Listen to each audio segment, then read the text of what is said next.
চমৎকার পেয়েছে, একবার শুনবো। সবাই চুপ করুন একবার, সবাই চুপ করুন, বাবা চুপ করুন, চুপ করুন একবার। বলো মা।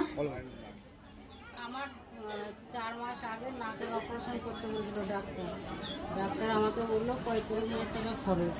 আর আমার প্রত্যেক দিন ঘুম থেকে উঠলেই মাথা যন্ত্রণা শুরু হতো। এবার যতক্ষণ মানে রাত্রিবেলা না ঘুমাতাম মাথা যন্ত্রণা হতো, তখন ডাক্তার দেখালাম, ডাক্তার বললো যে ইমিডিয়েটলি অপারেশন করতে হবে।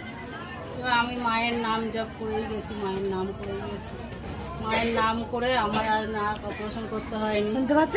কোথা থেকে আসছো? আমি কলকাতা থেকে আসছি। আমার কখন এলেন? 4-5 ওখানে এসেছিলাম একবার, আপনার তো মন্দির বন্ধ হয়েছিল, ঘুরে ব্যাক করে চলে গেছিলাম। বলতে পেরেছে এই যে আমার পায়ে টিউমার হয়েছিল বড়, ডাক্তার বললো যে ইমিডিয়েটলি অপারেশন করতে হবে। এখন একটু আছে। অনেক মায়ের নাম জপ করে অনেক কমেছে। যেটুকু আছে আমার পায়ে একটা হয়েছিল, আমারটা কমে গেছে। এখন তো একটু পায়ে বুকো ছিল, পা ফেলতে পারতো না, হাঁটতে পারতো না। মায়ের কাছে ত্রিশূল দিয়ে তারপরে ডাক্তার দেখিয়েছি, ডাক্তার বললো অপারেশন করতে পারবো না, মানে অপারেশন হবে না।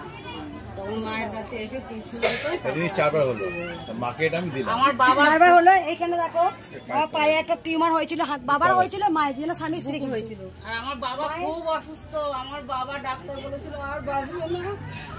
মায়ের নাম জপ করে করে জপফুল খাই আমার বাবা আজকে অনেক। দেখো এই যে যখন মায়ের মন্দিরটা ঝড় যাচ্ছে, যখন মারধর করা হয়েছিল আমাদেরকে, সবাই জানো, একদম ভক্তদের গরম জল